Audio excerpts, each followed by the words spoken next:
मीरा ने अपने घर वाले परिवार वालों से बहुत कहा कि तुम संत की शरण में आ जाओ, लेकिन घर वाले परिवार वालों ने मना कर दिया साफ।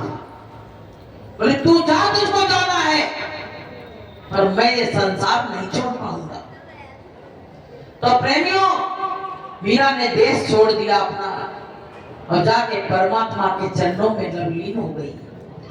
और उनके घर परिवार में बड़ी बड़ी परेशानियां आई। तो मीरा ने कहा अगर मेरी बात तुम लोग मान लेते तो आज तुमको इन बातों का सामना नहीं करना पड़ता। ऐसे प्रेमियों, भक्तों की बात अगर कोई मान लेता है तो उसके जीवन में कभी कोई परेशानी नहीं आती है। जैसे जब सत्संग हो रहे लोगों से कहा जा रहा हमारे गुरु महाराज ऐसी बात बताते हैं, आ जाओ, तो जो मान लेते हैं वो तो भैया उनका तो काम बन जाता है, और जो नहीं मानते हैं वो तो फिर पता है कि काले कर्म ईश्वर मिथ्या दोष लगाए, वो भगवान को दोष लगाते हैं, अपने कर्मों से ही गिर जाते हैं। तो प्रेमियों, ये बहुत बड़ा अवसर है। अभी तो ये मुंडी हिल रही है ना, और कोई दिन ये मुंडी क्यों धरी रह जाएगी, बिना हिलना ना डुलना है बिल्कुल। कि माने मेरा कहना नहीं तो पछताएगा, माने मेरा कहना नहीं तो पछताएगा। मिट्टी का खिलौना मिट्टी में मिल जाएगा, मिट्टी का खिलौना मिट्टी में मिल जाएगा। एक दिन हंसा अकेला उड़ जाएगा, एक दिन हंसा अकेला उड़ जाएगा। मिट्टी का खिलौना मिट्टी में मिल जाएगा। भैया ये खिलौना है, जितनी चाबी भरी राम ने उतना चले खिलौना। अब रिमोट वाली चाबी बच्चे लाते, गाड़ी चलाते रहते, जब सेल खत्म हो जाता तो रोने लगते, पटक देते, कहते खराब हो गई। तो मम्मी कहती फिर सेल डलवा देंगे, लेकिन इसमें दोबारा सेल डलने वाले नहीं है भैया। ये तो खत्म हो गया तो खत्म हो गया, तो ले चलो। कहाँ ले चलो? शमशान, सुनसान, सुनसान जहाँ है वहां उस घाट पे ले चलो।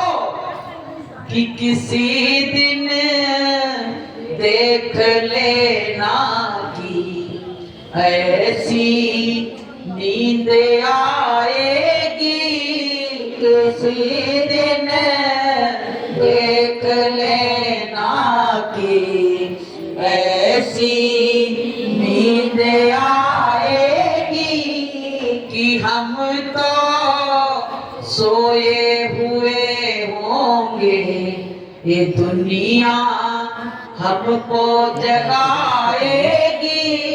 कि हम तो सोए हुए होंगे, ये दुनिया हमको जगाएगी।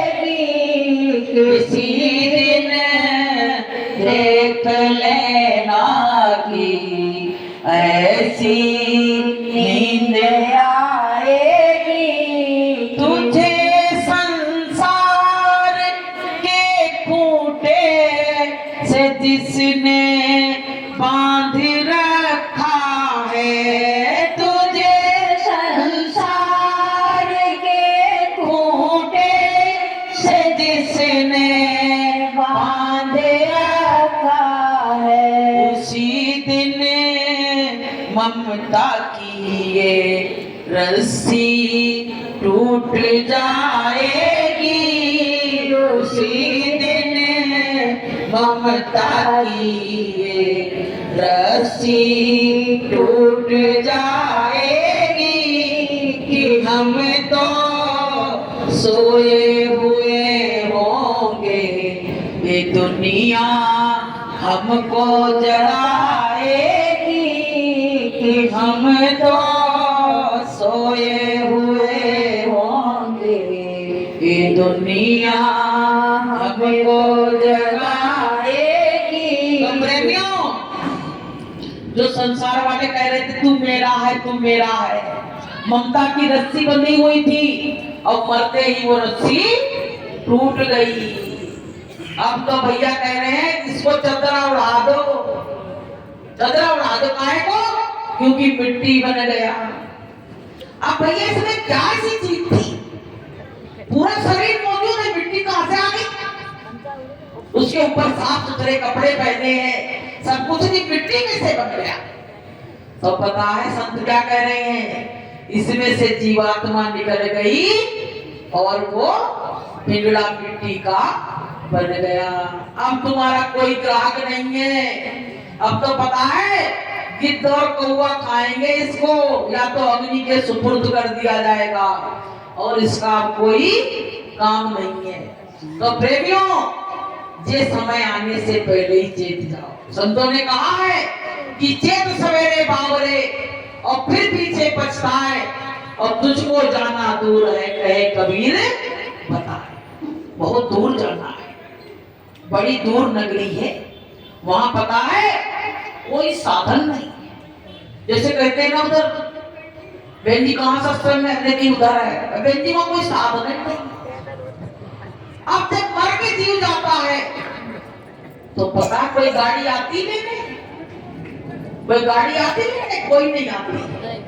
वो तो यमदूत आते हैं सीधे, चलो पकड़ के ले जाते हैं। जीव रोता है, चिल्लाता है, अपनों की तरफ देखता है, लेकिन अपने क्या करें, पराधीन है, कुछ नहीं कर सकते हैं। अगर कुछ कर सके तो भैया कोई नेता मंत्री से सपोर्ट लगवाए, लेकिन वहां तो कुछ काम ही नहीं है किसी का।